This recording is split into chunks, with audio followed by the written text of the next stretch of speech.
A todos muy buenos días, bienvenidos a Frente. Es un placer de nuevo amanecer con vida y moderar otra vez el Frente a Frente. Porque ¿cuántos no planificamos hacer esto, lo otro, al siguiente día nos vamos con esos sueños a nuestras casas? Nos acostamos planificando y organizándonos de lo que vamos a hacer al siguiente día y muchos no lo logran porque no amanecen. Así que hoy me ha dado a mí por agradecer a Dios haber amanecido con vida. Ojalá que amanezca muchos más días con vida, al igual que a mis panelistas. A muchos de ellos tenía tiempos, pero tiempos de no saludarlos. Solo les quiero decir que les tengo mucho afecto, mucho cariño. Con el panelista que tengo aquí a mi izquierda se los voy a presentar en unos minutos. Teníamos cerca de 12, 15 años de no vernos, pero le digo que siempre lo he tenido aquí en mi corazón porque hemos compartido en su casa, en mi casa, y lo considero dentro de mis amigos. Y no sé las razones por qué nos aislamos tanto, Olvin. No entiendo, pero lo importante es que nos hemos reencontrado esta mañana. El doctor Olvin Rodríguez. Bienvenido, es un placer tenerlo aquí en el programa. Amigo, licenciado Renato. Para mí también es sumamente agradable porque allá cuando iniciaba este programa, usted se recuerda, nos relacionábamos más y teníamos una mayor presencia.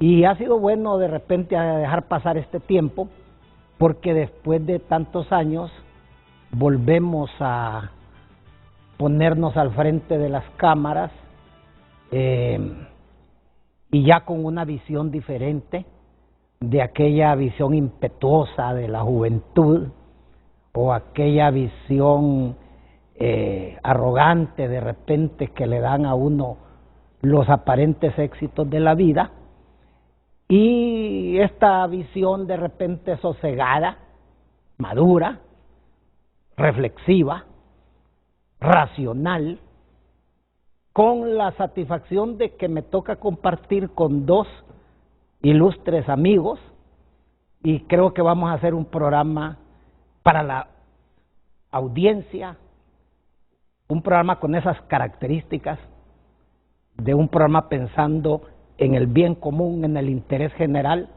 en la sociedad. Así que muchas gracias, Renato. Para mí también es inmensamente satisfactorio. No crean que es que habíamos roto relaciones, ¿va?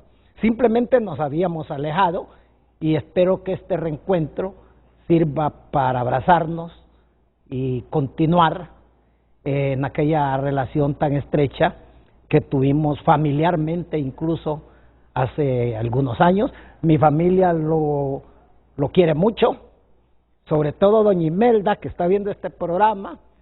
Ella quiere y admira mucho a Renato. Además comparten febrilmente esas pulsaciones del corazón cuando están aplaudiendo desde las graderías al equipo de sus preferencias, que es el Azul Motagua, ¿va?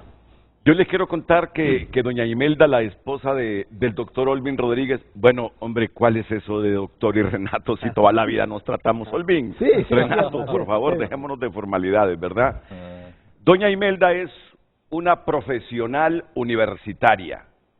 No sé si todavía imparte clases en la Universidad Nacional Autónoma de Honduras, claro. Imelda. Sí.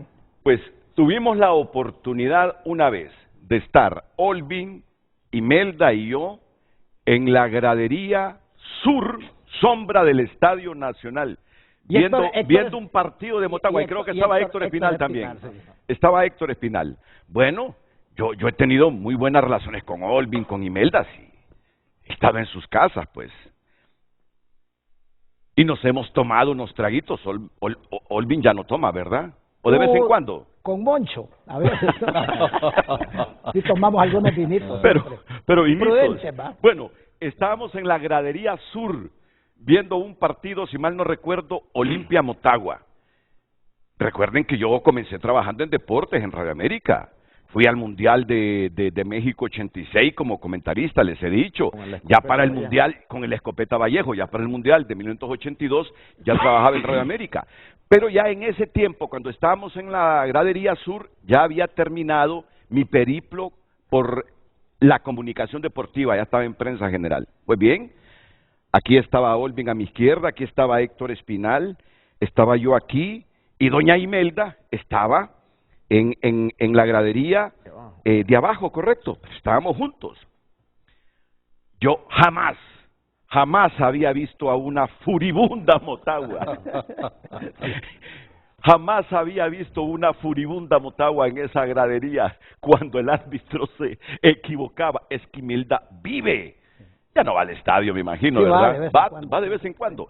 Vive como una hincha el fútbol. Se olvida de la academia. Se olvida de la academia. Se olvida de la... Y a mí me encantó ver aquel show de Imelda. ¡Árbitro, hijo! Que no sé qué, cuando pitaba algo en contra de Motagua. ¿Qué tarde esa? Siempre me acuerdo de Imelda por la gran persona que es y justamente por ese domingo en el estadio. Dije yo, y Olvin solo riéndose, pero como Olvin ya la conoce, ¿verdad? Cómo vive el fútbol.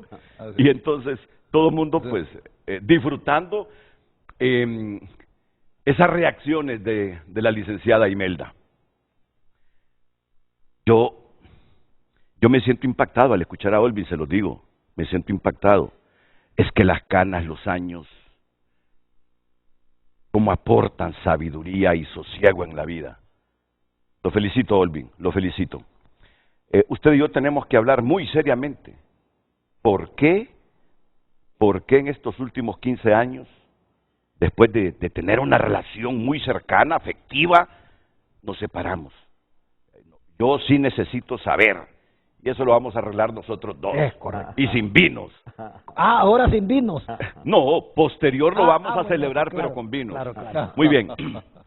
Don Armando Hernández, jefe del Departamento de Pedagogía, ex jefe del Departamento de Pedagogía y Ciencias de la Educación de la Universidad Nacional Autónoma de Honduras y asesor en materia pedagógica y curricular de la Cuarta Reforma Universitaria.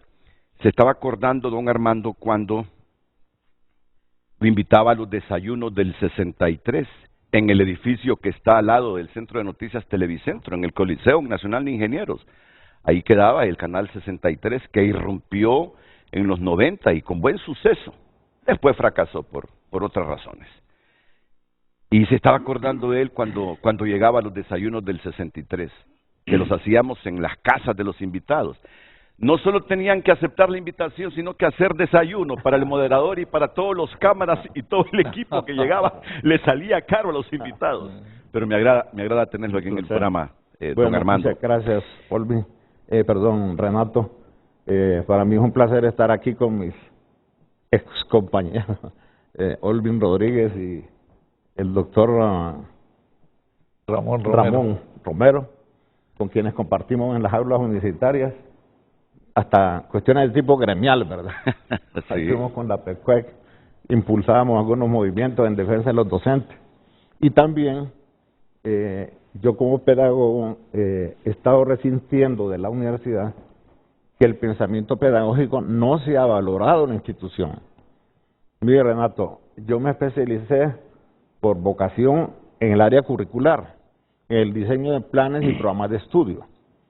Sin exagerar, yo asesoré más de 400 planes de estudios. A la universidad le hicimos a varias carreras. ¿Se acuerda el doctor René, el doctor Suazo Lagos, que era un gran jurisconsulto? Sí, abogado, sí. Y especialista en Derecho Penal. Sí, doctor, correcto. Sí, doctor en Derecho Penal. Él me pidió que le colaborara haciendo el diseño del plan de estudio de la maestría en Derecho Penal y el doctorado. Se lo hicimos, con todo el gusto. Nada más que el contenido de la materia lo tenía que definir él. Nada más que yo le colaboraba con mis alumnos en el diseño del plan de estudio, la estructura. Sí. Eso es fundamental en la universidad y a nivel del sistema educativo. Yo reclamo algo más, Renato. La universidad se ha quedado corta respecto al aporte que le tiene que dar al sistema educativo público. Quedémonos ahí porque Eso me lo va a ampliar ya en unos segunditos, porque Claro. tengo que saludar también al doctor Ramón Romero, expresidente de la Junta de Dirección Universitaria de la UNA. Otro viejo amigo, cuántas veces no participó en estos programas, cuántas veces no lo fui a entrevistar a su casa, así que me agrada también tener esta mañana al doctor Ramón Así Romero. es. Yo creo que la gente ya identificó de qué vamos a hablar hoy, ¿verdad? Vamos a hablar de la universidad y esta controversial elección del rector y otros cargos más que van a elegir. Muchas gracias por la invitación. Solo permítame. Por favor, tenemos una última hora. Informamos que capturamos a 2 exdiputados al Congreso por suponerlos responsables del delito de fraude en perjuicio de la administración pública a título de autor, emitida por Juzgado de Jurisdicción Nacional en materia de crimen organizado y corrupción. Y el secretario de Seguridad es el que informa a través de X sobre esta captura. ¿Cuál es la fotografía que está abajo del texto? Y no tenemos los nombres todavía.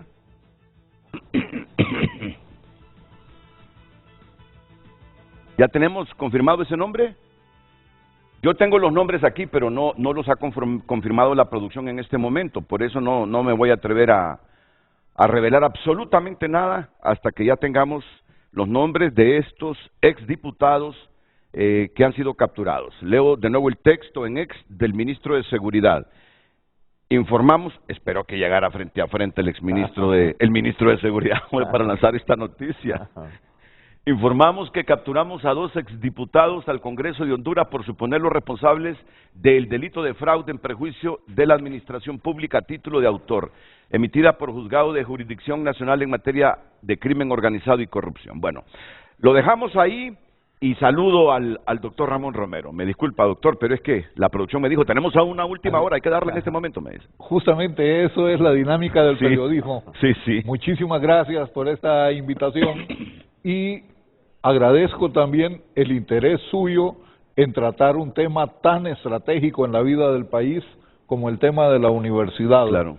Realmente vamos a tener ocasión en el curso del programa de referirnos al carácter fundamental que una universidad tiene en la vida del país.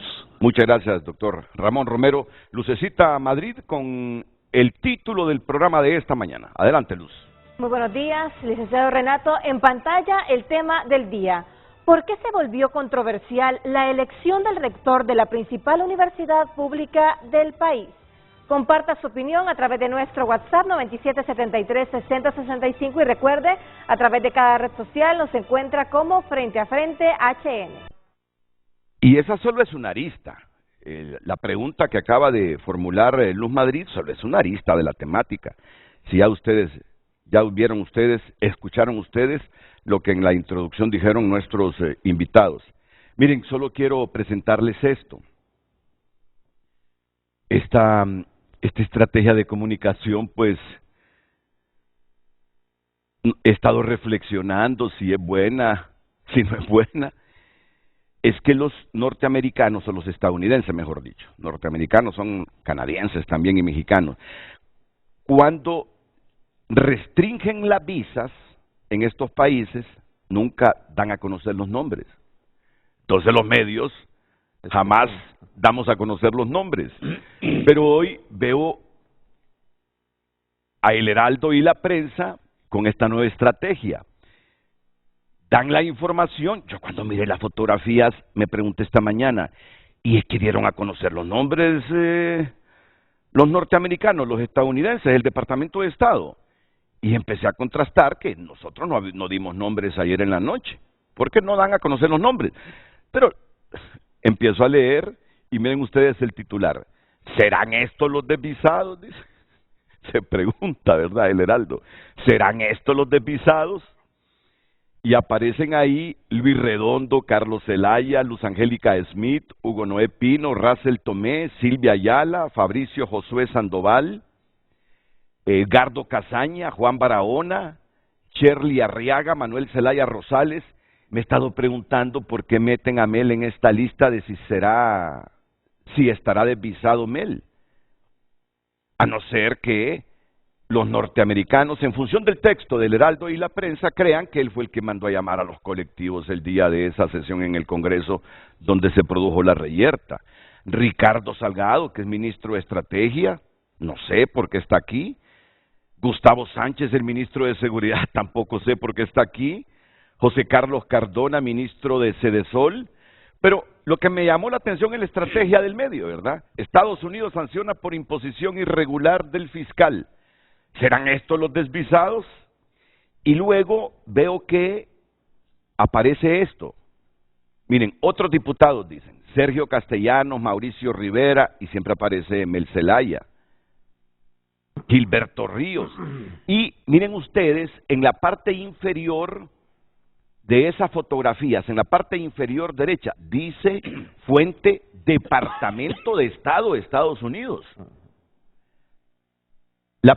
El titular aquí en esta página es, cancelan visa a socavadores de la democracia hondureña.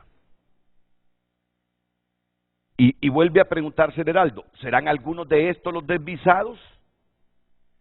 La sanción del Departamento de Estado es porque intentaron socavar la democracia por nombrar irregularmente a un fiscal general interino y por generar violencia. Entonces ponen a toda la Junta Directiva y Comisión Permanente, Directiva del Congreso y la Comisión Permanente.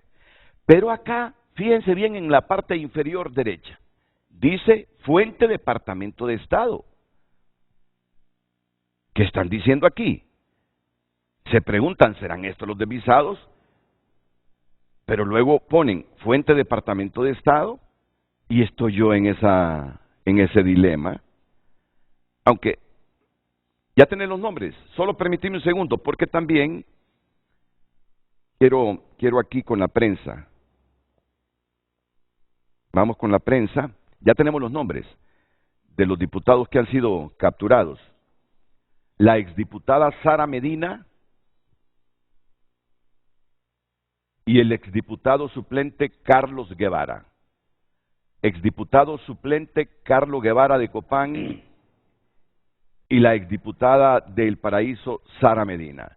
Pues el ministro de Seguridad Gustavo Sánchez es el que ha revelado que se ha capturado o se han capturado a dos exdiputados del Congreso por suponerlos responsables del delito de fraude en perjuicio de la administración pública a título de autor, emitida por Juzgado de Jurisdicción Nacional en materia de crimen organizado y corrupción.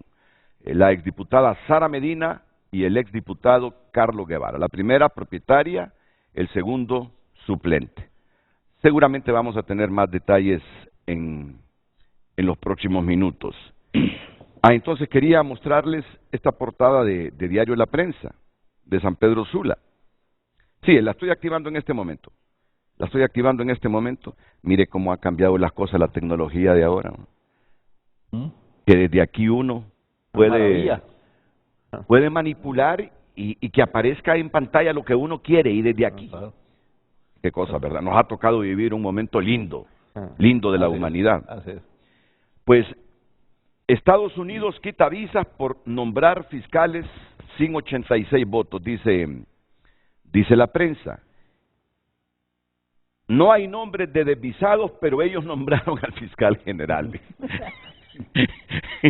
No hay nombres de desvisados, pero ellos nombraron al fiscal general. Entonces supone que por eso los desvisó Estados Unidos. Y lo mismo, mire, ponen estas fotografías. ¿Serán algunos de estos los desvisados? Y abajo ponen fuente Departamento de Estado de Estados Unidos. Bueno, eso lo vamos a analizar con mis compañeros periodistas, la estrategia de ellos, que no es que la estoy criticando, sí me pareció interesante. Se arriesgan, sí, pero el periodismo... ¿Y esa figura cómo se llamaría en periodismo? Eso es lo que me sorprende a mí. Porque, por ejemplo, en la época de Mao, utilizaban una figura similar. Cuando en las noticias aparecía que Mao estaba grave, claro, entonces eso causaba un gran impacto en la sociedad china, ¿va? Pero los asesores de Mao no contestaban inmediatamente.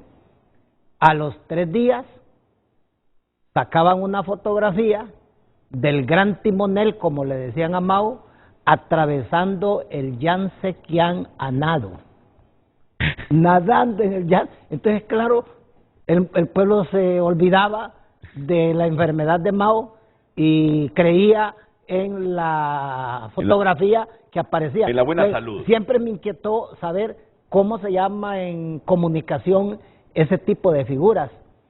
¿Es subliminal o cómo debería llamársele? Mire, como yo pudiese interpretar de varias maneras el asunto, tratando de descifrar la estrategia, de entender bien la estrategia, y en el escenario que tratamos de buscarle desenlace, emitiría palabras que no se ajustan a la hermandad y solidaridad entre medios, mejor me evito de decirlo en público.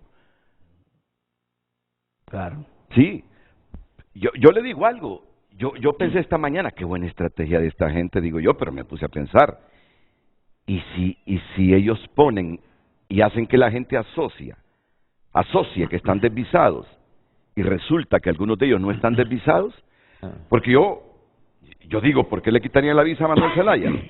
A menos que crean que Mel fue el que llamó a los colectivos para generar violencia en el Congreso. A Ricardo Salgado, no, a no ser por sus expresiones verbales en algún momento beligerantes, no sé. A Marlon Ochoa igual, al de Cedesola, José Cardona igual. Miguel Briceño yo sé que le gusta andar en esas cosas. Gilberto Ríos, yo le dije a Gilberto, lo digo en público porque se lo dije, Gilberto, dicen que usted es el que controla los colectivos. Usted es el que sabe para dónde van los colectivos, le digo, y solo se rió. No me dijo no ni sí. ¿Y a Gustavo Sánchez por qué? Pero bueno, voy a dejar esto porque mejor lo voy a dejar para estudio entre periodistas. Aunque yo sé que los abogados nos ayudarían y colaborarían a determinar la figura esta, ¿verdad?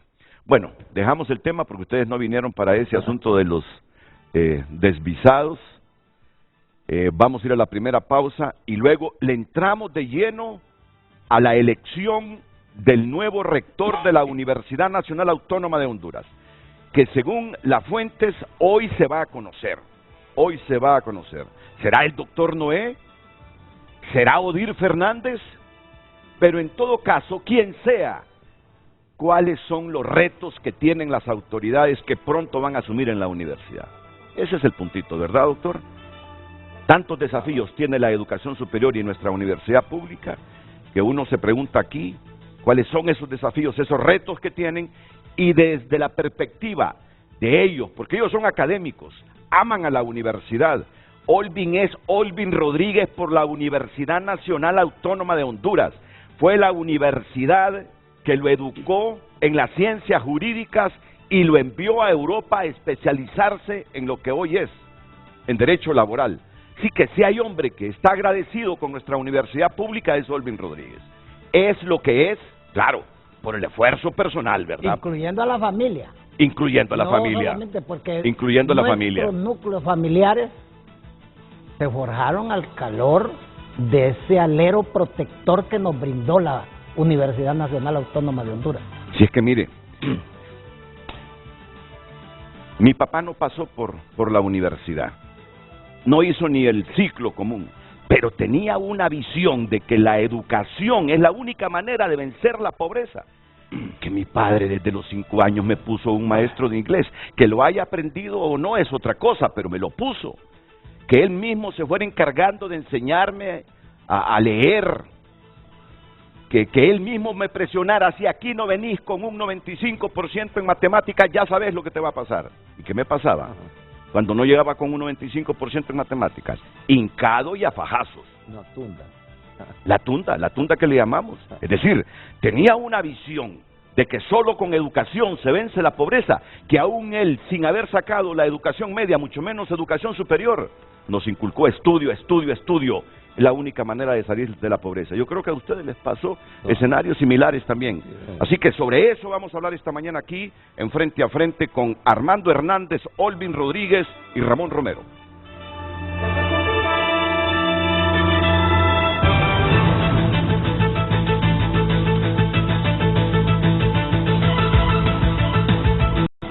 entramos ya de lleno a analizar esta elección y el futuro de nuestra principal universidad pública.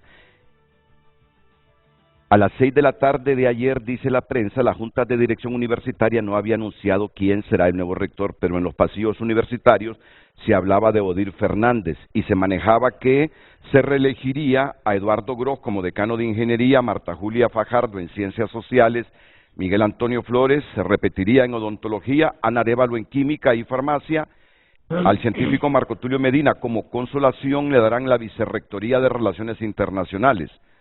Eso es lo que informa la prensa. A Ivania Padilla, la Vicerrectoría de Orientación Estudiantil, a Margarita Oceguera, la Vicerrectoría Académica, Ramón Velázquez sería el director del Centro Universitario Regional del Nororiente y Josep Malta de la Universidad del Valle de Sula. Será este martes, ¿hoy qué es? Hoy es miércoles. Hoy es miércoles. Este miércoles que la Junta de Dirección dará a conocer en manos de quien deja el futuro de la Universidad Nacional Autónoma de Honduras. Es que esta nota es del 11 de diciembre. Pero bueno, se la disputan el doctor Noé, el nombre del doctor Noé es Noé Martínez. René Noé Martínez. No es hermano de Hugo Noé Pino, sino primo de Hugo Pino. Y Odir Fernández. Francisco Herrera, ya me dicen que no tiene posibilidades, que entre ellos dos está, entre el doctor Noé y Odir Fernández. Pero bien, comencemos. Inicio con el doctor Olvin Rodríguez. ¿Ha habido más controversia que en elecciones pasadas ustedes que han seguido la evolución de nuestra universidad pública? ¿Hay algo raro en esta elección o son las mismas controversias históricas cuando se elige un nuevo rector en la Universidad Autónoma? Olvi. Bueno, en mi criterio siempre han habido controversias, pero no han salido a la luz pública. Entonces, bien porque los que manipularon tras bambalinas tuvieron el cuidado para no ser sorprendidos en sus manipulaciones, o bien porque los medios guardaron silencio y compartieron de repente ese tipo de manejo, ¿va? En todo caso, lo dañino para cualquier momento histórico es la intervención, porque la autonomía de la universidad justamente presupone en una de sus manifestaciones la libertad de los universitarios, de la comunidad universitaria, sin injerencias de nadie, ni internacionales ni externas nacionales, elegir las autoridades. Esa es una expresión de la autonomía. La otra expresión de la autonomía es la libertad de cátedra. Y la otra expresión es de organizarse la universidad como mejor pueda lograr sus objetivos educacionales. Y naturalmente la autonomía de formar el presupuesto. Yo creo que esta institución, como bien lo decía Renato al principio, para mí que debería ser el barco insignia de la institucionalidad en Honduras. Eso lo olfateó la sociedad hondureña de siempre.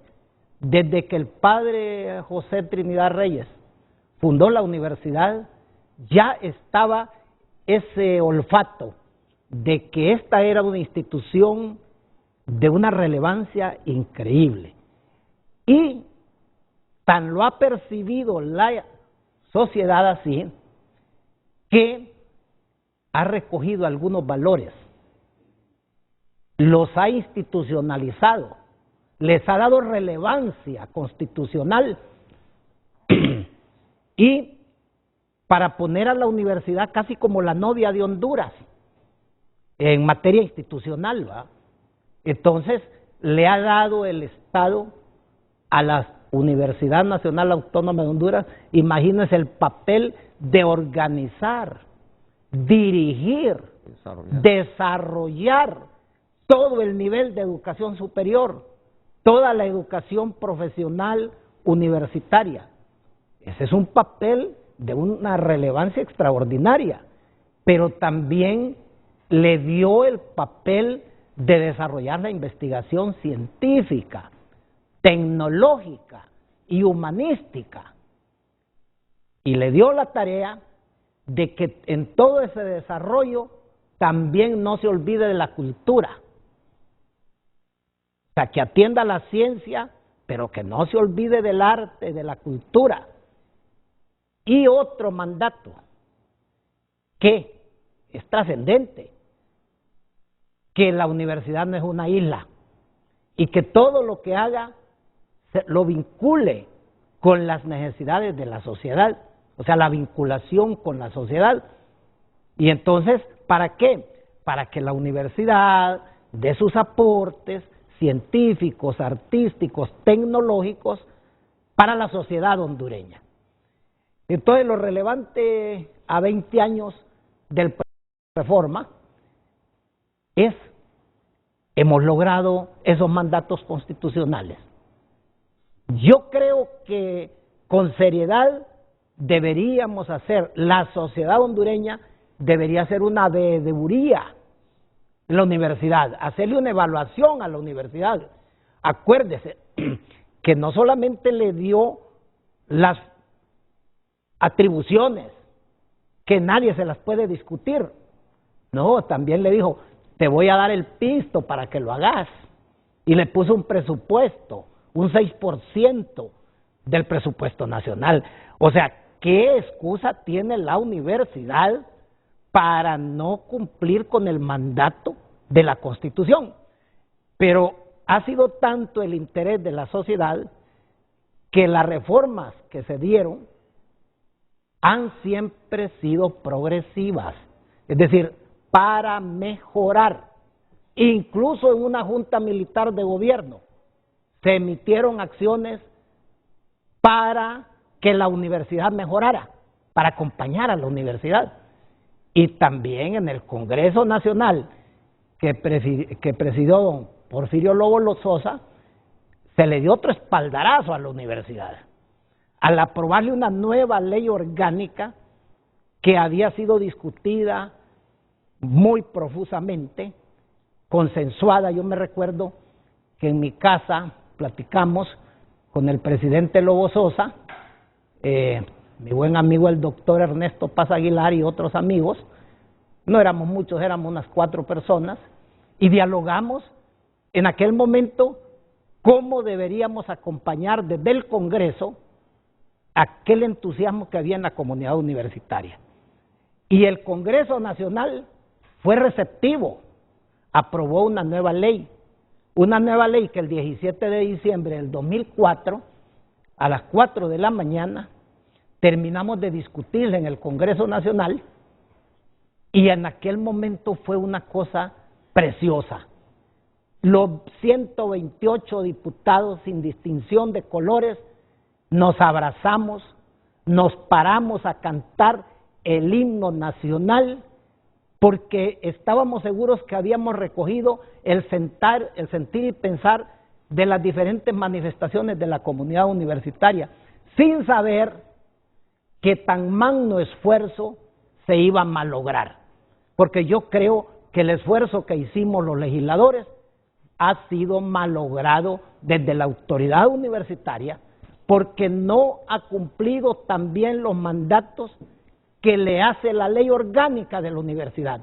O sea, yo tengo la sensación que en la autoridad universitaria ha habido una especie de rebeldía al mandato de la Constitución y de la ley. Pero sin causa. Sin causa. Pero sin causa. Claro, porque yo le digo que los valores contenidos en la Constitución y en la ley son valores aceptados por todos. Ese valor de la autonomía, que es un valor, el valor de la participación de la comunidad universitaria, docentes, estudiantes, trabajadores, es una cosa sobreentendida como valor de todos los miembros de la comunidad universitaria. Pero eso ha venido deteriorándose y se ha venido involucionando. En vez de progresar la participación de los estudiantes, en los 20 años de reforma siempre ha estado en vilo, es decir, en discusión, si se les da o no se les da participación. Los docentes antes tenían en el Consejo Universitario participación institucional como ADUNA, ahora no la tienen como claustros de profesores. Los estudiantes, los trabajadores, el sindicato antes formaba parte de las deliberaciones, solo tenía derecho a voz, pero de pronto la institucionalidad se ha venido deteriorando. ¿Y qué ha pasado? ¿Por qué esa falta de voluntad? Y claro, cuando se van deteriorando, degradando, disminuyendo las instituciones, entonces viene el personalismo, y viene el protagonismo personal, que no es el espíritu de la ley orgánica. La ley orgánica está diseñada para que la comunidad universitaria, desde la comité técnico de carrera hasta el consejo universitario, sean órganos de pluralismo. En la universidad en los últimos tiempos no corresponden a los dictados del legislador, a la voluntad de la sociedad. Por eso yo digo que la autoridad universitaria se ha puesto en rebeldía con los mandatos que le ha dado la Constitución y que le ha dado la ley, y no los ha cumplido. Y debemos verlo autocríticamente, no solamente señalar a esto, al otro, sino como institución. Cierro con esto. La ley orgánica le dijo a la universidad: integre el gobierno universitario. Han pasado 20 años y no se ha integrado. Le dijo: haga la reforma integral de la universidad, mandato. Y la reforma se estancó, y la reforma tuvo su inicio y después no se volvió a hablar de reforma. O sea, el proceso de reforma se detuvo, no se cumplió con ese mandato. Se le dijo: implemente una evaluación docente, una evaluación del personal, que era el arranque para ver realmente lo que teníamos, y no se hizo. Y finalmente la ley habla de la necesidad de rendir cuentas, de una auditoría. La universidad maneja más de 2.000 millones de lempiras cada año. Y de eso, en 20 años, no le hemos dado cuentas a la sociedad. No ha habido una auditoría. Entonces, autonomía es libertad, pero también es responsabilidad. Y ya ha llegado el momento que más importante que discutir alrededor de un fulano o sutana de rector es que esa institución le rinda cuentas a la sociedad, porque no le ha rendido cuentas de todos los recursos que ha manejado. Olvin, usted ha sido muy claro y nos dice que en 20 años de reforma universitaria nos falló la universidad y las autoridades de la universidad. ¿Echan el mismo costal a todos los rectores y autoridades en estos 20 años de reforma? Han habido sus diferencias. Uno no puede ser maniqueísta y ver solo lo malo. No, han habido cosas buenas. Por ejemplo, la rectora Julieta Castellanos en gran medida cumplió con el rol que le pedimos como junta de dirección. O sea, uno tiene que decirlo. La universidad que recibimos nosotros era un caos increíble. Y cuando pensamos en la rectora Castellanos, fue justamente porque le mirábamos que tenía las condiciones personales para que la universidad recuperara su imagen, detuviera aquel deterioro que se venía dando. Pero y en otras cosas, por ejemplo, y con esto concluyo, el tema de la salud en la si es que en la universidad se había dado ya hasta un incendio por los descuidos que habían en la institución. De los edificios de la universidad, la mayoría estaban a punto de colapsar. Los servicios sanitarios no funcionaban. Y por allí tuvo que empezarse, gracias al consejo de un amigo que quiero reconocerlo, que fue Augusto Serrano López, que era uno de mis asesores, Y le digo, ¿por dónde empezamos? Mira, me dice, se me ocurre que empecemos por los sanitarios, porque ya los sanitarios ya no iban los estudiantes, y no digamos los profesores. Entonces, el proceso de recuperación de la universidad, sí se han dado cosas importantes, pero me puedo referir en otro momento a que lo trascendente de la universidad no lo hemos hecho. Y hemos colocado en primer lugar de preocupaciones al rector. Si lo preocupante en la universidad son los estudiantes, son los docentes, quienes están no siendo atendidos en sus programas. Pero es bueno una gran cabeza, es bueno una gran cabeza. Pero cuando el colectivo actúa, la cabeza hasta puede, sobra. No, hasta puede enderezar su camino. Pero como hemos venido dejando que el rector asuma las cosas, o la rectora, ¿verdad? Porque la universidad tiene ese problema, que una vez que la persona llega, quien haya sido, con honrosas excepciones, pero se han creído dueños de la institución. Y entonces se olvidan de que son uno entre pares, como decía el abogado Ramos Soto, que el rector es uno más, que no es el dueño, que no es una hacienda, que no es el patrimonio de él, que debe manejarlo a su antojo, ni mucho menos para ir a sustituir a otros en los privilegios que tenían. Bueno, pues es el criterio del doctor Olvin Rodríguez. Él fue miembro de la Junta de Dirección. Primer presidente de la Junta de Dirección de la Universidad Nacional Autónoma de Honduras. Conoce a fondo lo que pasaba en esa universidad. Por eso habló de los sanitarios y de los promontorios de basura en los servicios, que ya nadie iba. Julieta lo dejó como hotel 5 estrellas. Me dicen ahora que de nuevo retornó la suciedad, la hediondez, los promontorios de basura, los matorrales en nuestra alma mater. Salvo algunos años, y a excepción de algunos años, lo que le he entendido a Olvin Rodríguez es que ve que en los 20 años de reforma, a excepción de algunos cuantos años, la universidad involucionó. No ha dado el ancho la autoridad universitaria. No hemos dado la talla que deberíamos haberle dado a la sociedad hondureña. Vamos a escuchar la opinión de Ramón Romero y Armando Hernández inmediatamente después de estos consejos, hoy que posiblemente conozcamos quién será el nuevo rector de nuestra máxima casa de estudios pública. Claro que sí. Solo permítanme. Capturan a 2 exdiputados del Congreso Nacional acusados de fraude. Ya les di los nombres: Carlos Guevara, que fue diputado suplente, y Sara Medina, que fue diputada propietaria. Y les voy a decir algo más, les anticipo algo más. No descarten que en las próximas horas se capturen a 2 diputados más, o exdiputados. No descarten ustedes que en las próximas horas se estén capturando a 2 diputados más.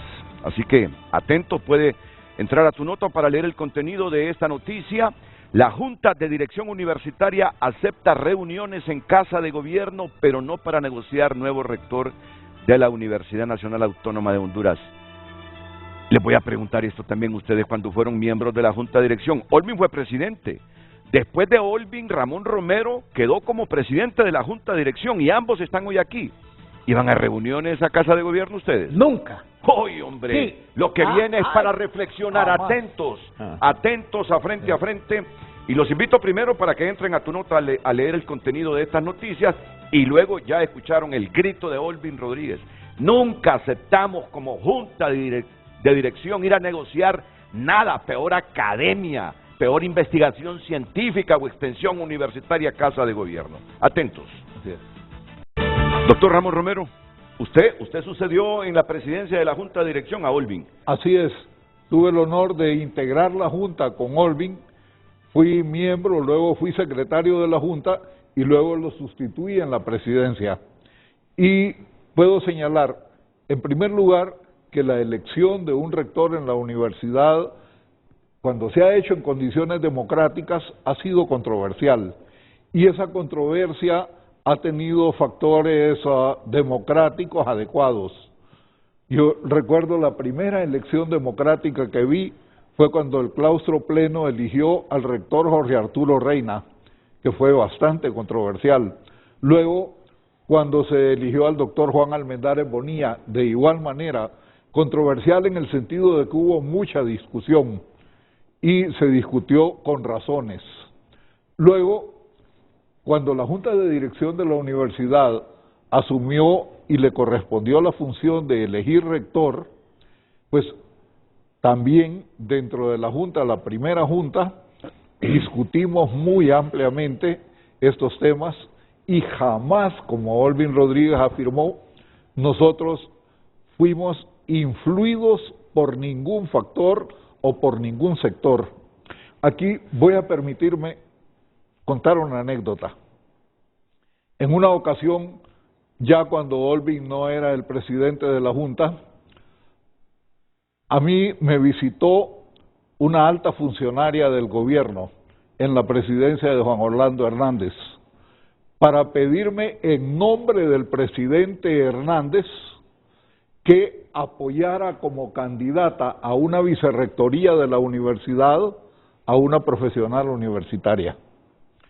En aquellas condiciones, mi respuesta fue: nosotros estamos impulsando una reforma en la universidad y el proceso de reforma tiene como uno de sus elementos centrales evitar la injerencia política de partidos y la injerencia del Estado en la vida universitaria.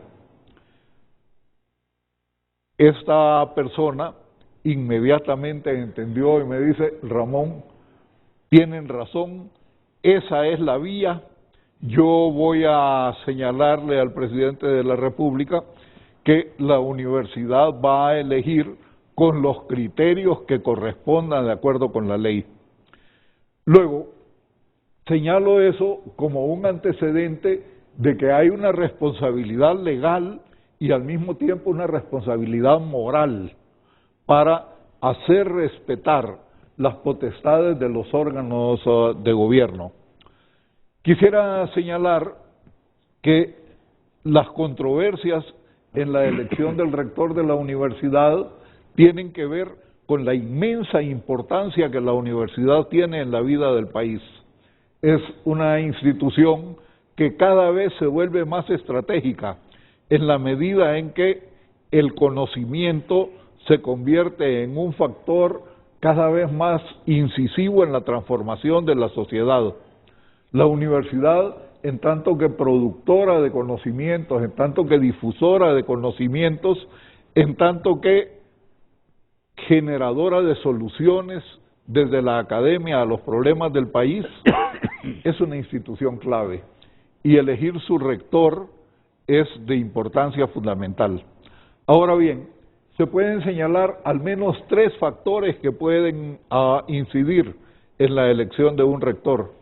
Por una parte, sí hay un factor político que tiene que ver con controles de poder, ya sea controles internos o controles externos, poder político, poder económico, que la universidad da a quien queda investido en posiciones de alta jerarquía. Un segundo factor es el factor institucional. Particularmente en este momento, la institucionalidad de la universidad ha estado muy limitada.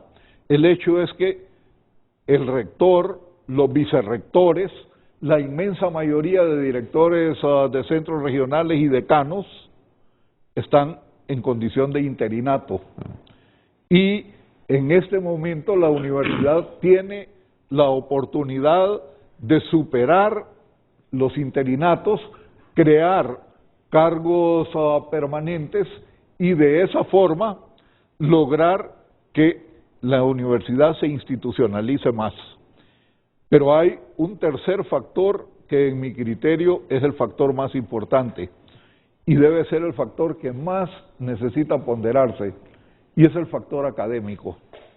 Se trata de una institución académica que se dirige a sí misma y además dirige todo el sistema de educación superior en el país. La responsabilidad en ese sentido de la universidad es múltiple y es bien diversa. Esa responsabilidad implica que necesitamos autoridades que tengan muy claro cuál debe ser el rol académico que la universidad debe cumplir. Y en mi criterio, ese rol académico tiene que ver, primero, con generar conocimientos, generar ciencia, generar tecnología que posibilite que el país pueda disponer de conocimientos que necesita, y de conocimientos propios, no solamente de conocimientos importados. Por ejemplo, hay necesidad de que nosotros conozcamos la patología hondureña. ¿Cuáles son las enfermedades que en el país resultan más frecuentes? Resultado de investigaciones, resultado de procesos de conocimiento, y con una conciencia clara de cuáles son las enfermedades y los problemas de salud que nuestro pueblo padece, podemos encontrar soluciones, tanto la universidad en colaboración con el resto del Estado. Por otra parte, resulta de fundamental importancia que la universidad profesionalice al más alto nivel. Y aquí debo señalar que la profesionalización en la revolución científico-tecnológica que el mundo vive es un proceso sumamente dinámico. Se trata de profesionalizar en las más diversas áreas del conocimiento y además de mantener una dinámica de transformación en la profesionalización. Con mucha frecuencia hay cada vez más y más profesiones que resultan obsoletas, y hay profesiones que van surgiendo y que necesitan desarrollarse, y es a las universidades a quien le corresponde desarrollarlas. Y luego, otro factor, la universidad está en la responsabilidad de presentar soluciones a los distintos problemas del país. Soluciones fundadas en ciencia, soluciones fundadas en humanismo, soluciones fundadas en tecnología. La universidad, nuestra universidad, lamentablemente no está cumpliendo ninguna de estas responsabilidades. Y para poder asumir el cumplimiento de esas responsabilidades, se necesita que imperen criterios académicos, que quienes dirijan la universidad sean académicos, que en la conducción de la universidad no se esté sometido a ninguna estructura de poder, ni el poder público, ni poder de grupo, ni poderes de partidos políticos, ni ninguna estructura de poder. La universidad necesita ejercer su autonomía de manera plena, y la autonomía no solamente es administrativa, la autonomía es fundamentalmente autonomía académica, la capacidad para investigar lo que se considere importante investigar, la capacidad para tener discurso propio, la capacidad para hacer crítica frente a las situaciones que la sociedad hondureña enfrenta. Esas son capacidades que la universidad tiene que asumir y que en muchas ocasiones tiene que recuperar, porque son capacidades que en más de una ocasión las tuvo. Miren que Ramón Romero ha complementado muy bien y ha ampliado los conceptos de Olvin Rodríguez. En 20 años de reforma, salvo los años de Julieta Castellanos, eso fue lo que yo le entendí a Olvin, la universidad no ha cumplido con los mandatos constitucionales. La universidad ha involucionado. Y algo que yo estoy sintiendo que les preocupa a ustedes, como les pudo preocupar en el pasado, es la injerencia o el intervencionismo. Para terminar de destruir la reforma, solo falta que la universidad se convierta en un instrumento de poderes externos. Yo siento que ustedes lamentarían y desde ya advierten que eso no le debe ocurrir a nuestra universidad pública. La injerencia externa, ningún grupo de poder. Pero fíjese que hubo un momento que porque se me puede olvidar, cuando Juan Orlando Hernández era el presidente del Congreso, todavía no era presidente de la República, estaba iniciándose la gestión de nuestra administración, estábamos nombrando los cuadros en la universidad y Juan Orlando llamó al Congreso Nacional, a la Junta de Dirección Universitaria, a la rectora y vicerrectores, y nosotros, como corresponde, es un poder del Estado, como si nos hubiera llamado la presidenta o el presidente de la Corte, hubiéramos ido, porque los órganos del Estado no son división de poderes.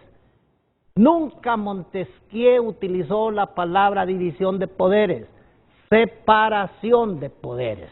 Y nuestra Constitución habla de complementariedad.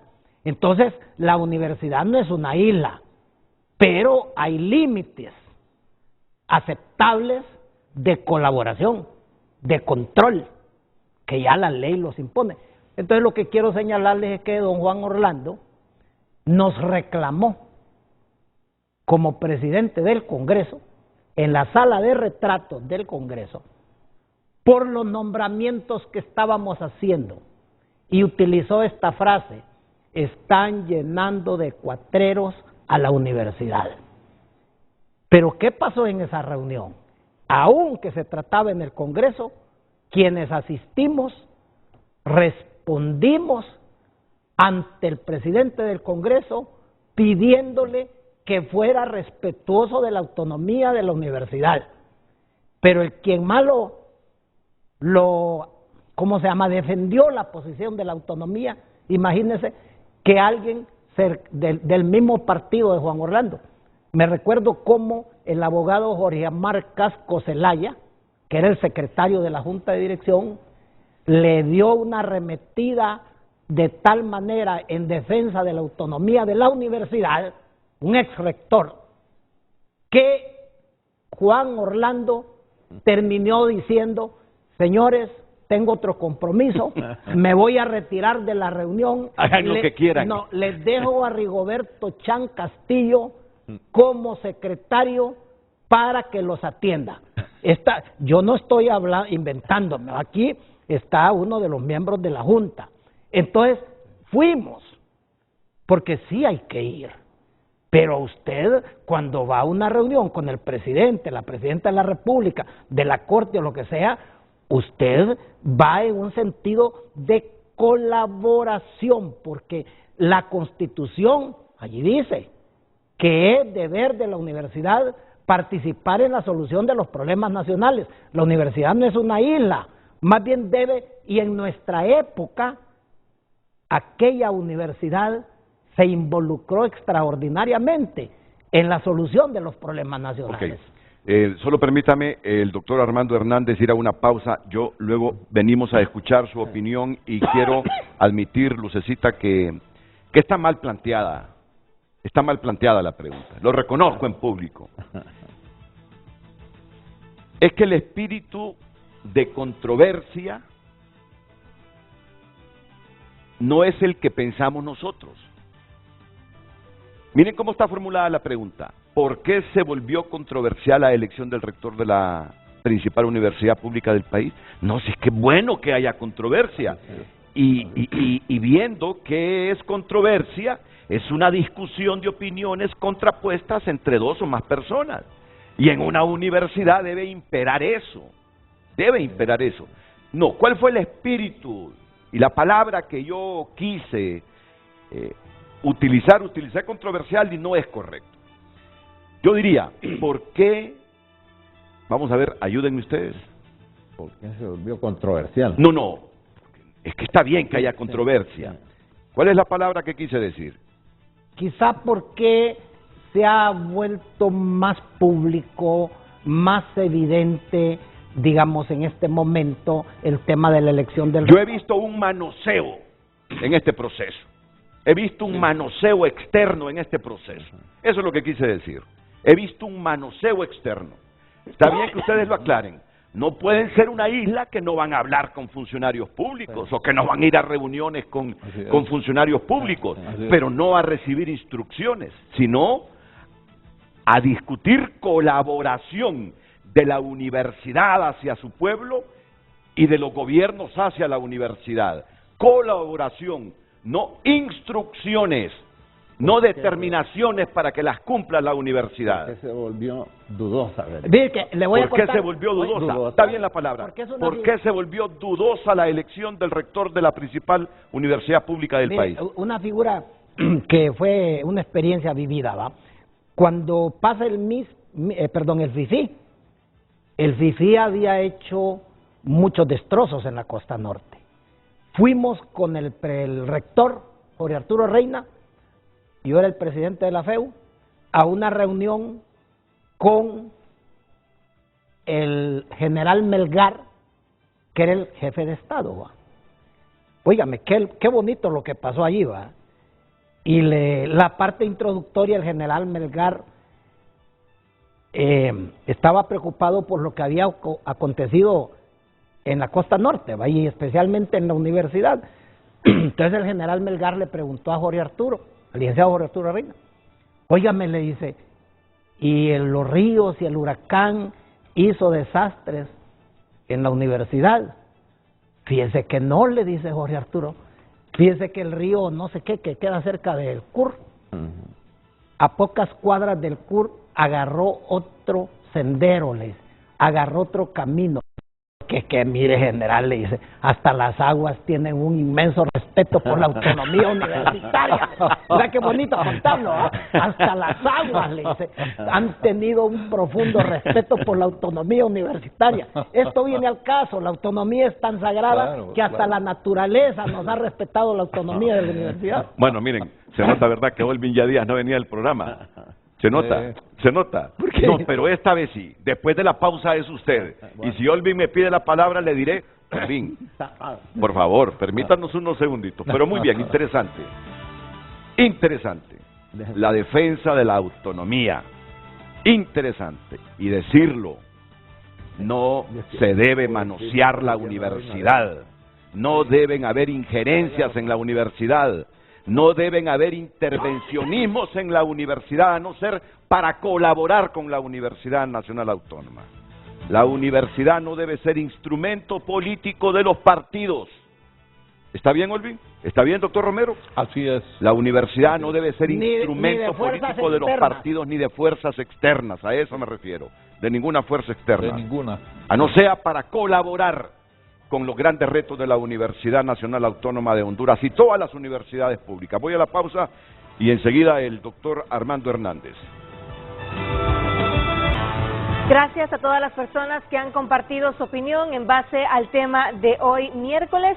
Aníbal Montoya nos ha compartido, lo controversial no radica en elegir a una persona para rectorar los vecinos del alma mater. La controversia radica en un generador de conflicto que son los intereses particulares a partir de los beneficios que dicho alto honor representa, y a esto se suma la política. David Lanza comparte, el gobierno ya no tiene pena, todo el mundo sabe a quién obedece y qué papel tuvo Odir al no dejar al fiscal Santos aspirar a ser fiscal general, y a pesar de las prohibiciones dejar a Joel libre firma su salida con cada mala decisión en elecciones limpias, se van.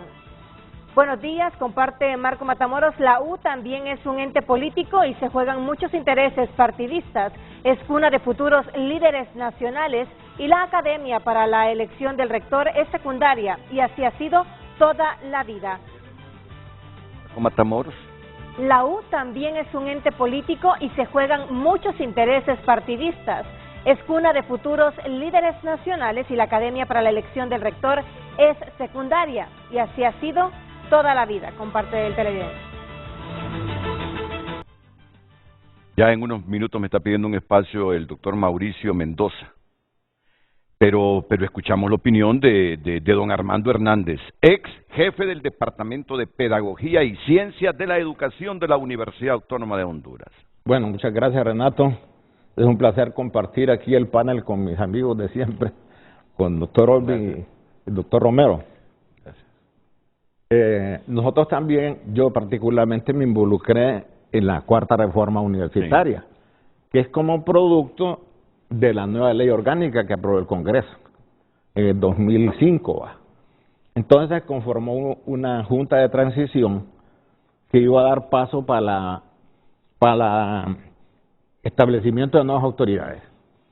En ese proceso, a mí se me nombró, estuve apoyando mucho la reforma universitaria en la parte pedagógica, sobre todo en la parte curricular, cómo iban a ser los planes, los programas de asignaturas, de las diversas carreras. Empezamos por lo macro.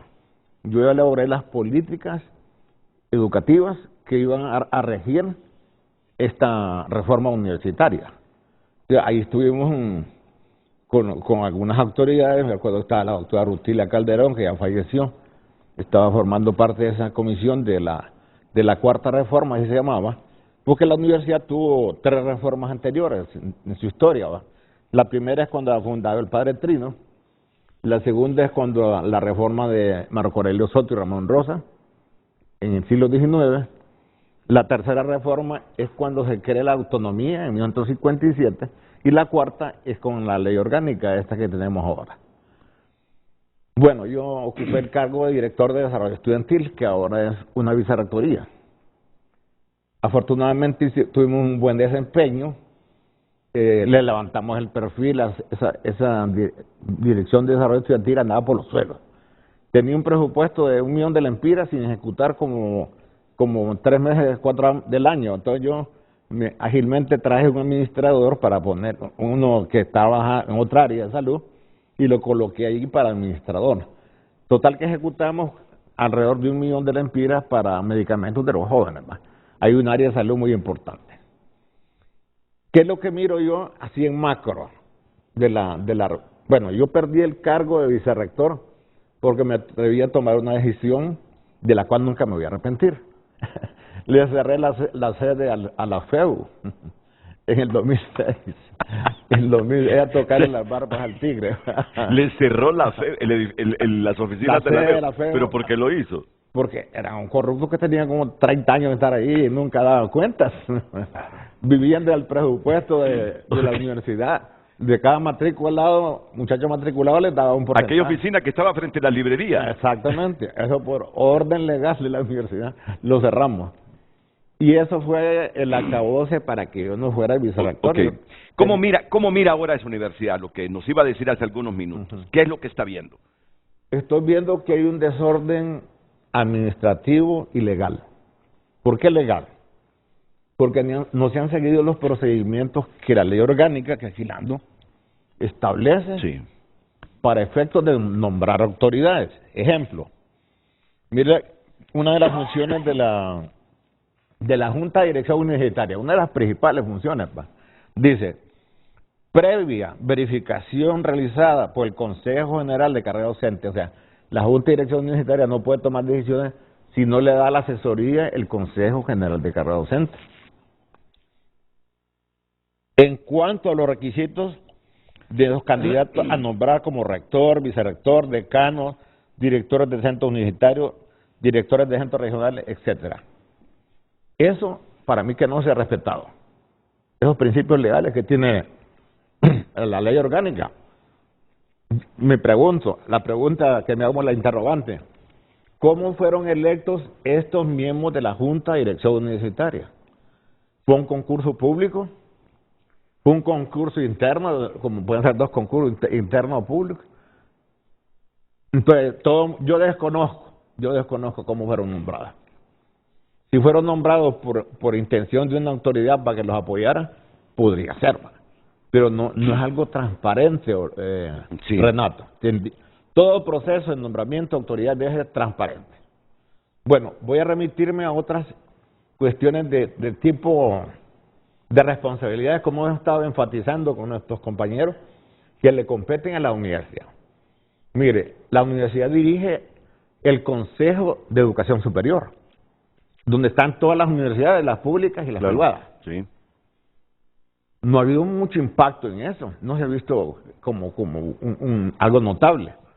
La universidad por ley conforma el Consejo Nacional de Educación con el Ministerio de Educación. Fíjense bien qué interesante esto. Cuando la universidad decidió por primera vez en su historia unificar el Plan Nacional de Educación con el Ministerio de Educación fue cuando estuvo una maestra nuestra, pedagoga, que fue la ministra de Ascona, Elisa Bahía Martínez Pavete. Ella se reunió con la universidad y el Ministerio de Educación para unificar un Plan Nacional de Educación. Y eso es un mandato constitucional, y el doctor Olvin, que es abogado y sabe mucho de la Constitución, es un mandato que le da a la universidad la Constitución de la República. Eso no se ha hecho, y ahora es un imperativo eso, Renato, es un imperativo. ¿Por qué digo eso? Porque la deficiencia del sistema educativo, dependiente del Ministerio de Educación, anda pero muy mal, por no decir pésimo. Los rendimientos de los niños y los jóvenes en las escuelas, centros básicos que llaman ahora, y secundaria, es muy pobre. Entonces, ¿cómo se refleja eso? Cuando viene el muchacho y quiere entrar a la autónoma, aplica para la prueba de actitud académica, que yo participé en la primera vez que se aplicó eso en el 2006, los muchachos dan de narices, no pueden ingresar a la autónoma porque no tienen el conocimiento básico. Eso es fundamental, es urgente, diría que es una necesidad de país, organizar entre la universidad un encuentro formal con la Secretaría de Educación para unificar criterios respecto a cómo desarrollar la educación nacional y superar las falencias, superar las limitaciones que tiene el sistema educativo. Mire, y esto yo se lo achaco a que los gobiernos que ha habido en el pasado reciente han nombrado de ministro a personas incompetentes para el cargo de educación, de ministro de educación. Por ahí tuvimos un veterinario, un agrónomo, una doctora en medicina y un economista de ministros de educación. Entonces, claro, como allá tuvimos una pedagoga también de ministra de salud pública, ¿va? No, ese es un error gravísimo. Los políticos no le han dado la importancia que merece el sistema educativo. Nombran a cualquiera por compadrazgo, por familiaridad o lo que sea, pero nombran al profesional competente que esté al frente de la Secretaría de Educación, que tenga, aparte de tener los títulos, los créditos académicos, que tenga experiencia en haber trabajado en básica, en media, para que pueda impulsar realmente el sistema educativo. Esa es una deficiencia grande que tenemos como universidad, no contribuir con la Secretaría de Educación al desarrollo de la educación nacional. Otra falencia que tenemos, la universidad por ley debe formar parte del Consejo Nacional de Educación. El Consejo Nacional de Educación lo dirige, está a cargo del Ejecutivo, actualmente es el doctor Alexis Ordóñez, que es amigo mío, pero también le integra la pedagógica y le integra la autónoma. Debería estar integrada la autónoma. Como estamos en este zafarrancho de nombrar autoridad, han descuidado ese flanco también, de ir a integrarse con el Ministerio de Educación al Consejo Nacional de Educación. Según la ley orgánica, el rector de nuestra universidad es el vicepresidente del Consejo. Vemos otra falencia. Yo identifico, digamos, que es imperativo que la Universidad Nacional Autónoma de Honduras cree la Facultad de Ciencias de la Educación. Eso lo he promulgado en varios espacios y lo va a seguir promulgando.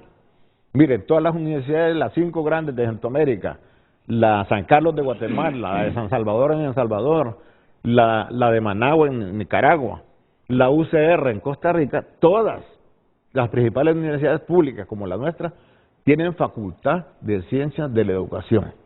Y esto no quiero que se mire como una competencia con la pedagógica. De la pedagógica. No, de ninguna manera. Más bien las dos universidades tenemos que unificarnos, es un país tan pequeño que no puede estar peleando entre las dos universidades. Pero sí la autónoma necesita tener un campo genérico del pensamiento pedagógico a través de una facultad. Muchas gracias por recordarnos eso y a quien sea electo hoy por la Junta de Dirección, saber los grandes retos que tienen ahí en la universidad. Bueno, resúmamelo por favor brevemente, doctor Romero, y también a Olvin Rodríguez, para presentar a Mauricio Mendoza. Mauricio Mendoza, ¿lo conocen? Sí. Es el doctor, ¿verdad? El doctor Mauricio Mendoza, que aspiró a la rectoría, quiere participar, da por el teléfono, quiere decirnos algo. Yo creo que es interesante lo que nos va a decir el doctor Mauricio Mendoza. Resúmame en pocas palabras su estado de ánimo previo a que la Junta de Dirección elija al rector. Como un académico, como alguien que ha impartido clases en la Autónoma, como alguien que ha formado parte de la Junta de Dirección, ¿qué sensaciones le vienen en este momento, así como está la situación previo a la elección del rector? Muchas gracias. La primera sensación es una sensación de la necesidad de asumir con responsabilidad esta elección. Los órganos que eligen, en este caso la Junta de Dirección, tienen que elegir con responsabilidad al rector, pero no solo al rector, tiene que elegir todo un equipo. Sí. Están los vicerrectores, los decanos. Sí. Eso es primer elemento. Sí. Segundo elemento, es necesario que se elija a un rector que tenga visión estratégica de largo plazo sobre la universidad. Tercero, un rector con su equipo que tenga prioridad por lo académico, por encima de lo administrativo y por encima de lo político. Sí. Ya es tiempo que los académicos sean quienes dirijan la universidad. Sí. Y que la universidad se dirija con criterios académicos. Lo administrativo debe estar al servicio de la academia. Luego, una visión estratégica que asuma en serio el reto que la UNESCO ha señalado de la obsolescencia de los conocimientos. Cada 7 años en el mundo actual los conocimientos tienden a convertirse en obsoletos. Entonces la universidad tiene que estar reconstituyéndose permanentemente. Correcto, dejémoslo ahí, doctor Romero. ¿Y usted, Olvin, qué sensaciones tiene ahora mismo, horas antes de la elección? Mire, la primera es que el concurso, que fui yo quien lo propuso para ser incorporado a la ley orgánica, fue una idea para que el concurso no solamente de las altas autoridades, también para los docentes, para los trabajadores, porque esa idea del concurso ha tenido mucho éxito durante décadas en otros países, ¿va? En España, en Italia, con otra cultura, ¿va? Pero el concurso como instrumento de selección está desacreditado en Honduras y particularmente en la Universidad Nacional Autónoma. ¿Por qué, Olvin? ¿Por qué? ¿Por qué se ha desacreditado? Por la falta de voluntad. ¿De quién? Que de las autoridades. Entonces, el concurso está bien concebido en la ley y hay un reglamento. O sea, en la ley está que todo personal, creo que es artículo 19, debe entrar a la universidad por concurso público, abierto, pero no ha habido voluntad. Y entonces los profesores, los jefes de departamento, allá donde se integre el consejo local y que participe en el concurso, desde allí empezaron a desvirtuarlo. Entonces ahora, perdonen la palabra, pero el concurso en todos los niveles en la universidad es una farsa. Es una farsa. Eso no sirve. Y eso hay que, o se rehabilita y realmente se toman las medidas porque la idea es buena, o se desaparece y que sea el rector como antes el que decida, ¿va? O el decano el que decida unilateralmente. Segundo, unido a la idea de don Armando, del abogado, del doctor Armando Hernández, mire, la universidad no ha cumplido su rol de veedor, de supervisor, de controlar y de poner límites a las universidades privadas. La mercantilización de la educación está causando un daño tremendo a la juventud hondureña. en todas las carreras. O sea, me decían que hay una de esas universidades que ya tiene sedes en 16 de los 18 departamentos del país. Y todo, amigos, es por dinero. La calidad docente está ausente. Y la Universidad Nacional Autónoma de Honduras y la Dirección de Educación Superior se ha hecho de la vista gorda. Y entonces la educación se está mercantilizando y deteriorando a vista y paciencia de la autoridad universitaria. Tercero, en 2018 la matrícula de la universidad era de alrededor de 95,000 estudiantes. Ahora anda alrededor de los 60,000. O sea, hay un deterioro del ingreso de estudiantes en la universidad casi de un 40%. Ajá, pero pregúntese usted qué estaba haciendo el señor rector, que a vista y paciencia de él continuó la misma planta docente y se estuvo destinando y pagando el mismo presupuesto que se gastaba con 95,000, es el mismo con 60,000. Con 60,000. Entonces quiere decir que ha habido una mala administración, que la autoridad universitaria también se hizo, no le importó, no hizo una evaluación y decir, venga don Olvin, ayúdeme, asesóreme para ver qué vamos a hacer con estos contratos de los profesores que no tienen carga académica por la reducción de los alumnos, y hubiéramos buscado soluciones legales.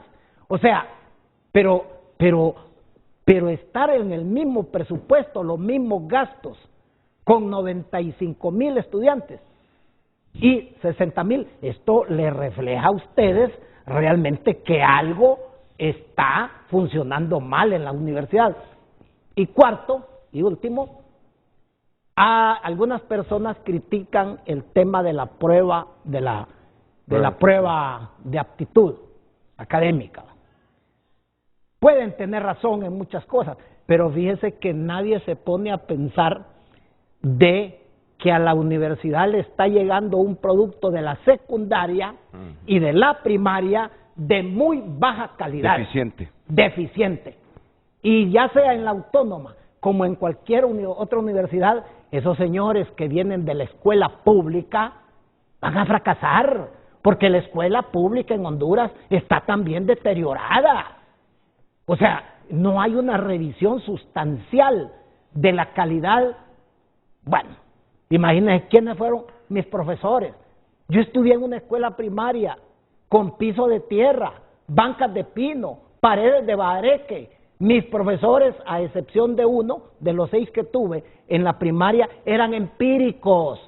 Apenas habían hecho 6º grado. Y allí me formé para ir a tener éxito en todas partes del mundo, en esa escuelita, porque esa escuelita tenía valores, por esa escuelita del pueblo, y esos profesores me educaron con otras cosas para salir adelante en la vida.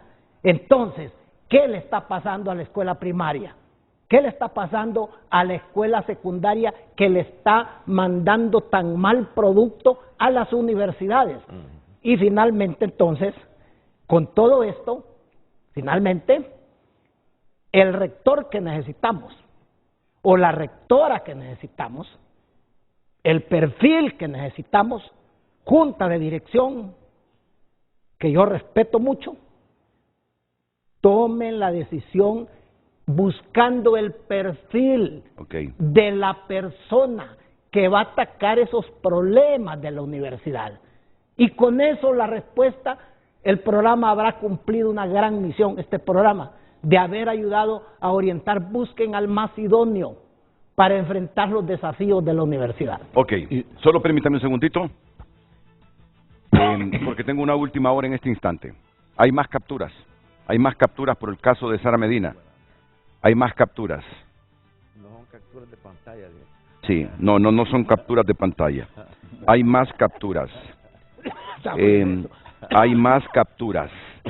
En el marco de la Operación Justicia informamos que capturamos a otra persona más por el caso en mención. Se trata de José Rogelio Sánchez García, Los exdiputados son Sara Medina del Paraíso y Carlos Roberto Guevara de Copán. Operación en curso. Yo les decía hace algunos minutos, ¿verdad? Falta otro. José Rogelio Sánchez García es el último que han capturado. Y este es el requerimiento fiscal contra 5 exdiputados y 2 particulares por millonario fraude en el Congreso Nacional. El Ministerio Público, a través de la Unidad Fiscal Especializada contra Redes de Corrupción, presentó requerimiento fiscal por un fraude que involucra a 5 exdiputados del Congreso, 3 de ellos que fungieron en su cargo en el periodo 2006-2014 y los 2 restantes 2010-2014. La acusación incluye a 2 personas más que tuvieron su participación como cooperadores necesarios para el delito de fraude, luego de presuntamente confabularse con los congresistas para drenar más de 42 millones de lempiras de las arcas del Congreso Nacional a través de una organización no gubernamental denominada Asociación de Jóvenes para el Desarrollo Integral de Honduras. De acuerdo al requerimiento fiscal, las gestiones eran realizadas por diputados por medio del Fondo de Desarrollo Departamental para la ejecución de proyectos sociales a través de ONGs. No obstante, una vez hechos los desembolsos, los fondos eran trasladados de manera injustificada a las cuentas personales de los mismos diputados que tramitaron los recursos, además de otros diputados y a particulares que los utilizaban en asuntos distintos para los que estaban predestinados. Miren ustedes. Estoy buscando los nombres. Se detectó que uno de los imputados que cumplió su rol como cooperador necesario registró su firma en las cuentas que eran parte de la ONG y se autoacreditó 28 millones de lempiras y a su vez hizo depósitos a 26 cuentas particulares, entre ellos la de los exdiputados acusados.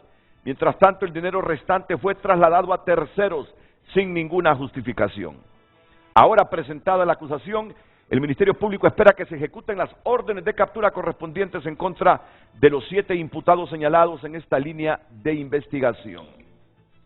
Miren ustedes, piñata, ¿verdad? Piñata, solo permítame una pausa para que hable el doctor Romero y también el doctor Mauricio Mendoza, que aspiró a la rectoría de la universidad, pero no pudo ser. Él nos quiere decir algo, después de la pausa.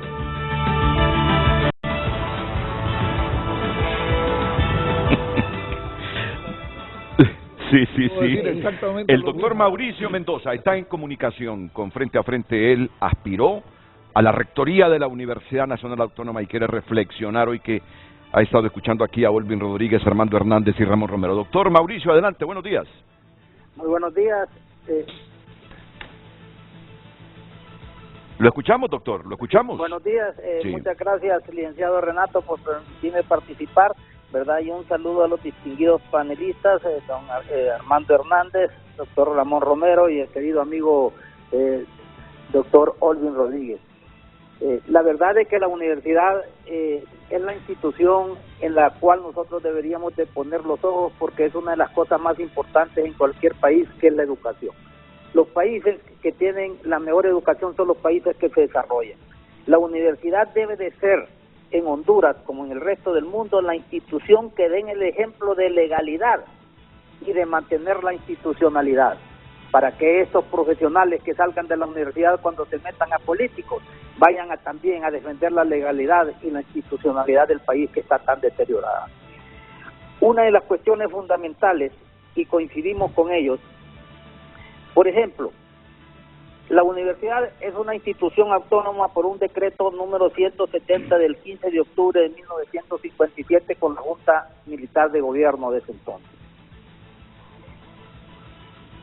Si bien es cierto que es autónoma, como decía el doctor Olvin Rodríguez, no es una isla, tiene una autonomía administrativa y de gobierno, pero recibe el presupuesto del Estado y por lo cual debe de dar cuenta al Estado con transparencia de lo que está sucediendo en la universidad, sin que haya una injerencia directa del Estado en su administración y en su gobierno.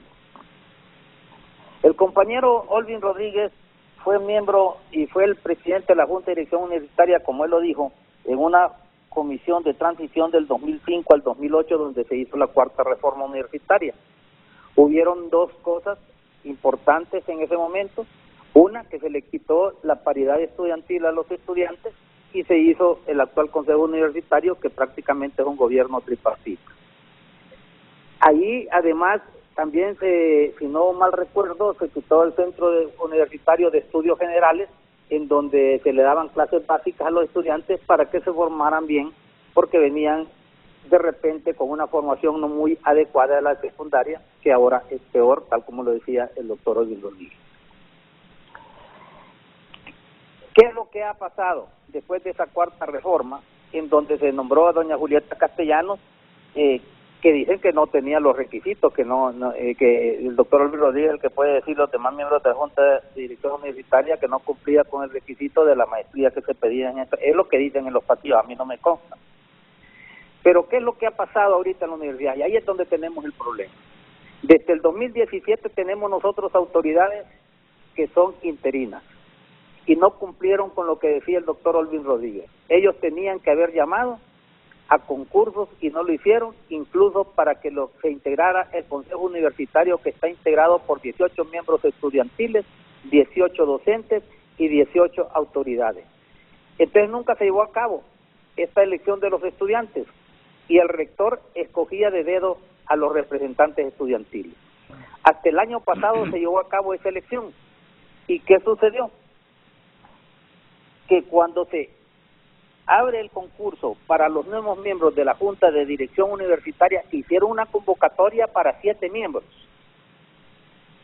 Y resulta que en el momento que los van a elegir, dice que van a elegir 3, porque también en el reglamento de la universidad se habla de que deben de ser 4 en un año y 3 en el otro en los siguientes 2 años. No se hacen de una manera simultánea. Pero ellos hicieron la convocatoria para 7. Y esta convocatoria que hicieron ellos para 7, que fue el 20 de junio del 2022, no la hacen sin tener ningún reglamento para poder calificar a la gente que participase. Y como no había reglamento, entonces ellos escogieron a los que quisieron, y a los que eliminaron no les dijeron ni por qué los habían eliminado. En ese momento los estudiantes se oponen y entonces empiezan a sacar los estudiantes que ya habían sido electos para miembros de la Junta de Dirección Universitaria, para el Consejo Universitario, los sacan, algunos de ellos, porque según las autoridades ya no podían participar porque habían sido egresados y no eran egresados, por ejemplo, unos estudiantes de medicina que todavía estaban en servicio social y eran estudiantes. Sí. El objetivo era que a 15 estudiantes los sacaron para poder elegir a los miembros de la Junta de Dirección Universitaria en contra de la voluntad de la inmensa mayoría del Consejo Universitario. Muchas gracias, doctor nosotros Mauricio. Éramos de los que participábamos, entonces nosotros, considerando que era ilegal, Margarita Pavón, el doctor Víctor Ramos y su servidor presentamos un recurso ante la Corte con suspensión del acto reclamado porque esa Junta de Dirección Universitaria es ilegal. Lo admitieron 4 meses después. O sea que prácticamente esta Corte Suprema es igual que las demás Cortes Supremas que nos habían engañado que era de otro tipo. Entonces, pero no suspendieron el acto, pero ahí está, pendiente de una resolución. Muchas gracias, doctor. Hemos entendido, es que como ya estoy contra el tiempo, debe haber sintonía entre mi interrupción y el amigo del audio. Ok, estaba interesante lo que nos comenta, pero el problema es que tengo 2 pausas comerciales y el programa termina a las 9. Y además, les quiero preguntar para que me respondan en 15 segundos. Con 1, 2, 3, 4, 5 palabras. ¿Por qué se volvió poco confiable este proceso de elección del nuevo rector de la universidad? Ya. Piénsenlo. ¿Por qué se volvió poco confiable? ¿Por qué se volvió poco confiable? En 1 minuto... los panelistas me van a responder después de la pausa comercial. ¿Por qué se volvió poco confiable la elección del rector de la principal universidad pública del país? Damos lectura a más de sus mensajes. Dania Navas comparte: porque el pueblo está cansado de las elecciones por cuello político, no por mérito. Cuando se involucra el capricho político, se debe reconocer que sí hay cambios en la UNA, a pesar de que solo recibe 2% del 6% de su presupuesto. A pesar de eso, se han hecho cambios profundos en la UNA. Gracias por haber compartido su opinión. ¿Por qué se volvió poco confiable este proceso? Manipulación. Manipulación. interna y externa. Lo que consta es lo interno. Interna. Porque desacreditaron el mecanismo del concurso. ¿Por qué se volvió poco confiable este proceso? La falta de transparencia de las autoridades actuales. Perfecto. La pregunta para usted, doctor Romero. Falta de mecanismos participativos en los procesos. Muchas gracias.